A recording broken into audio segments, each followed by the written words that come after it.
इसका recording studio Ekangar सराय।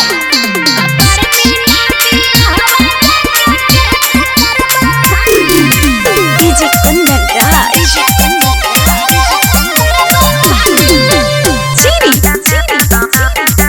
Presented by Kriska films. छोड़ दे तू पीछा हमार कर दे बलौट नमर जाइखियो बने दूसरा के मारा दाना एगे।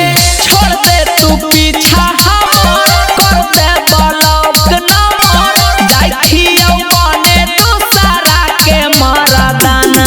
हर चाहर साल से हम मजा छोड़ हमार तही रोजाना अकर मीना बियाहवा जाके केस करबो खाना। अकर मीना बियाहवा जाके केस करबो खाना।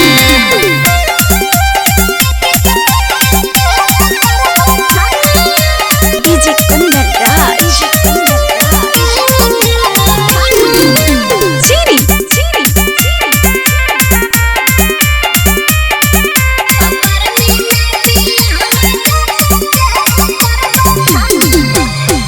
तू तमाजा छौड़ी लेनी साथे साथे गे तब काहे बोझ खाली लिया अपना माथे गे।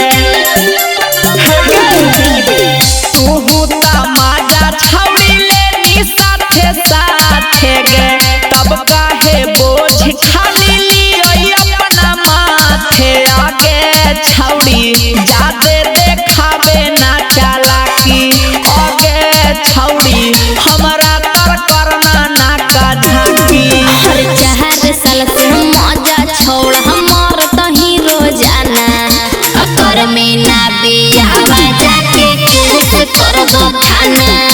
अकर मीना बियाहवा जाके केस करबो खाना।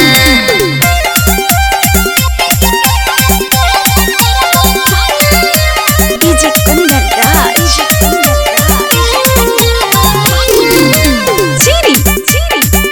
इसका रिकॉर्डिंग स्टूडियो एकंगर सराय।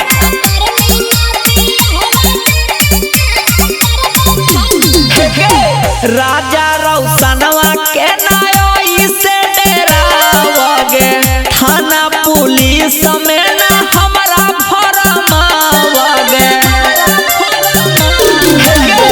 राजा रौसनवा के नायो से डेरावगे थाना पुलिस में ना हमरा भरमावगे।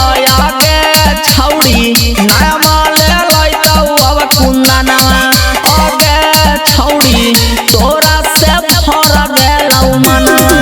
हर चार साल से मजा छोड़ हमार तही रोजाना अकर मीना बियाहवा जाके केस करबो खाना। अकर मीना बियाहवा जाके केस करबो खाना। इसका रिकॉर्डिंग स्टूडियो एकंगर सराय।